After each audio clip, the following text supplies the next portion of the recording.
जय गौ माता दी। जय श्री राम। तपा मंडी में पहली बार दिव्य गौ कथा जो श्री गीता भवन में होने जा रही है। जय कथा गौ सेवा प्रमुख पंजाब श्री चंद्रकांत जी कर रहे हैं, जिनका कमेटी की ओर से स्वागत किया जा रहा है। आप देख सकते हैं कि जो इस मौके जोड़ागर की ये सेवा है वो हर हर महादेव कावड़ संघ की ओर से की जा रही है। और तपस्वी बाबा बलवंत मुनि गौशाला और सिद्ध बाबा इंद्रदास गौशाला, ये दो गौशाला की एक कमेटी ये दिव्य गौ कथा करवा रही है। आप देख सकते हैं। प्रेस कॉन्फ्रेंस रखी गई, ध्यान से सुनना। एक प्रेस कॉन्फ्रेंस हुई, उसमें अंग्रेज पत्रकार बैठे थे, स्वामी जी ऐसे बैठे थे, बहुत सारे प्रश्न किए, लेकिन आज एक प्रश्न की चर्चा हम करेंगे। उन अंग्रेज पत्रकारों ने 1894 में एक प्रश्न किया स्वामी जी से कि आपके देश में सबसे बढ़िया दूध किस पशु का है? कौन बताएगा क्या उत्तर दिया होगा स्वामी जी ने? पत्रकारों ने पूछा, स्वामी जी आपके देश में सबसे बढ़िया दूध किस पशु का है? कामधेनु गौ का है? कामधेनु का। कौन बोला बच्चा ये? नहीं, गलत है। कामधेनु। कौन बताए? हाँ जी, इस मोहल्ले से कोई बताएगा? हाँ वो बता है। इनके लिए तालियां बजाओ। बहुत अच्छा। कोई चीज रख लो, जरा पुरस्कार दे दिया करो। छोटा सा पैनी क्यों ना रख लो। तो भैंस का कहा। फिर उस अंग्रेज पत्रकार ने एक सजेशन क्वेश्चन किया स्वामी जी के सामने। नहीं नहीं नहीं स्वामी जी, आपके देश में ना एक गाय है। तब देसी और विलायती नहीं बोलते थे, तब कहां थी विलायती? नहीं थी। बोले स्वामी जी आपके देश में एक गाय है। तब स्वामी जी ने फिर उत्तर दिया, अरे तुमने पशु का पूछा था, गाय तो मेरी मां है और वो दूध नहीं है, वो अमृत है। बस इतना समझ लो। अंग्रेजों ने वो शब्द पोटली स्वामी जी की पकड़ ली और 1962 में आकर के भारत में खोल दी। विषय समझ में आया कि वो गाय नहीं है, वो मां है, उसका दूध नहीं है, वो अमृत है। अंग्रेजों ने उसको पकड़ लिया। अंग्रेजों ने भारत के स्वास्थ्य का आधार गौ माता है, घर घर के आनंद का आधार गौ माता है, घर घर के संस्कार का आधार गौ माता है। उन्होंने इतने साल लगा दिए, 94 से लेके और 1962 तक उन्होंने एक जीप तैयार किया जिसका नाम था HF, Jersey, American, Hollister, freezer. विलायती पशु तैयार करने का काम किया। 60% शुगर, 20% याक और 20% यूरास, 3 मिक्स ब्रीड, इन तीनों को मिला करके एक पशु बनाया जो 4-5 बार 6 बार सुएगा, उसके बाद काट के खा जाएंगे। अंग्रेजों ने हमारे देश में, हमारे पास 60 करोड़ गौ माता थी 1947 में। आज मात्र 16 करोड़ बची है। कुल मिला के 25 करोड़ है देसी विलायती मिला के, लेकिन 16 करोड़ देसी गौ माता है। लेकिन मैं तो बहुत आनंदित हो रहा हूं, ये 4 साल पहले केवल 12 करोड़ थी और 4 साल में 4 करोड़ बढ़ गई है। आप सबके कारण, गौ माता के कारण आज देसी गौ माता की 4 करोड़ की वृद्धि 4 साल में हुई है। जागो, देसी गौ माता जो हमारे पास 60 करोड़ थी मात्र 33 करोड़ आबादी के लिए, आज 140 करोड़ आबादी के लिए मात्र 16 करोड़ बची है।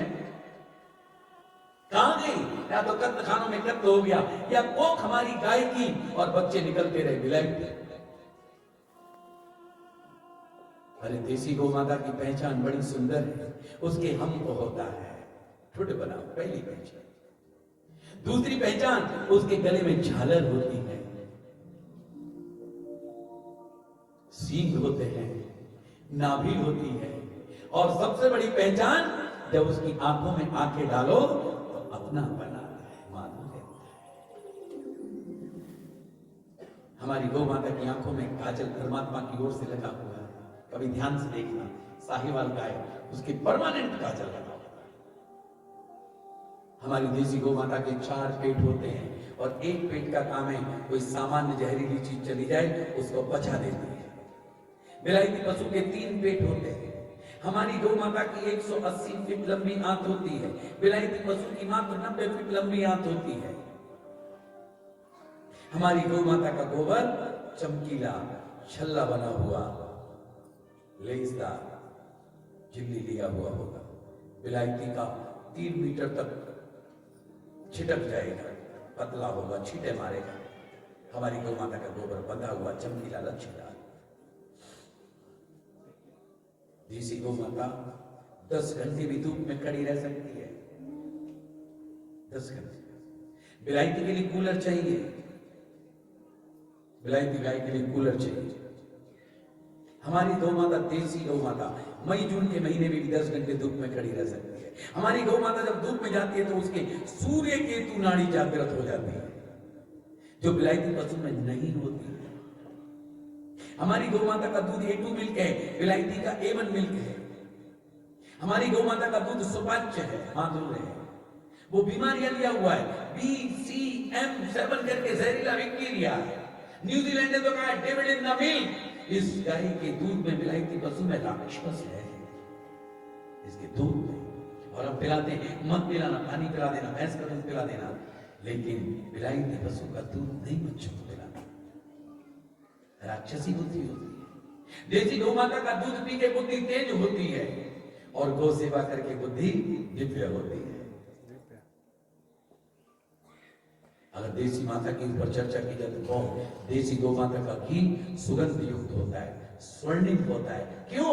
जब देसी गौ माता धूप में जाती है तो वो जो एंटीना है ना, सूर्य केतु नाड़ी, सूर्य से निकलने वाली स्वर्णिम रश्मियां मेरी गौ माता के दूध में, गोबर में, गोमूत्र में आ जाती है। ये विशेषता है।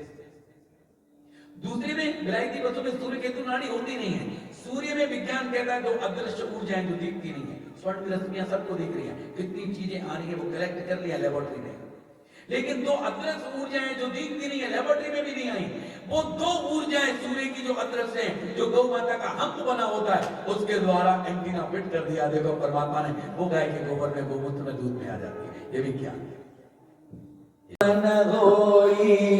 अन्न धन चीजत नहीं होई, जही घर गोबर अर्पण होई। अन्न धन चीजत नहीं होई, निर्मलता सुचिता होई। निर्मलता सुचिता होई, सुर समूह ग्रह धावत सोई। सुर समूह ग्रह धावत सोई, जय घर गोबर लेपन होई। अन्न धन चीजत नहीं कोई, निर्मलता सुचिता होई। सुर समूह ग्रह धावत सोई। जिस घर में गौ माता की गोबर की लिपाई होती है ना, उस घर में अन्न धन की कभी कमी। अच्छा, किसी को पुराने दिन याद आए जरा? एक बार मैं कहूंगा तो फिर आप खड़े करना। कब हम घर में देखते थे, आपसे 30-40 साल पहले चले जाओ, कच्चे कमरे की कोठियां ऐसे बनी होती थी, गोबर से लिपाई होती थी। कनक निकलने का समय आता था तो कनक खोल खोल के बोरियों से डाल दी जाती थी उन जगहों पर, और हम कबड्डी, कुश्ती, छाले मारते थे। जरा ऐसा दृश्य जिन जिन ने देखा जरा हाथ खड़ा करना। क्या बात है, जाने कहां गए। जय घर गोबर लेपन, अन्न धन चीजत नहीं कोई। कोई अपनी बोटी से भी साफ कर सकता है, कभी लीप सकता है घर को। गौ माता की गोबर से, गौ माता भगवान शिव को अपनी कर्म कथा जब सुना रही थी तो एक प्रसंग ये भी आया है। भगवान शिव को कहा, मेरो मल मल सोदा। मेरा मल मल नहीं है, ये मल को भी शुद्ध करता है। ये तो गोबर है, गाय का वर है जो मल को भी शुद्ध करता है। और ऐसे साफ सुथरे घर में देवी देवताओं का समूह दौड़ा चला आता है। गौ में वसते लक्ष्मी, गाय के गोबर में मेरी लक्ष्मी मैया का वास। गोबर की बड़ी महिमा है। अच्छा, किन किन ने ये दृश्य देखा है या किया है? मेरी दादी, मेरी माँ, हमने देखा वो गाय की गोबर से लिपाई करती थी, या हमने भी की है। जिन जिन को एक पता है जरा हाथ खड़े करना। इतना हाथ हिलाओ ऐसे कि हाँ, इधर नहीं पता क्या, यहाँ भी तो हो गई है, बहुत अच्छा, कितना बढ़िया। अब किस किस के घर में गौ माता की गोबर की लिपाई होती है? हाँ है, तीनों को खड़ा करना जरा, हाँ देख लो, देख खड़ा करो, क्या बात है, बस तालियां बजाने को 10 लोग हैं। चलो आज एक विचार करेंगे, क्योंकि कथा में तय भी करना है कुछ ना कुछ, केवल कथा करी बहुत अच्छा लगा ऐसे ऐसे किया और चले गए, नहीं नहीं, कथा के में कुछ तय करना है।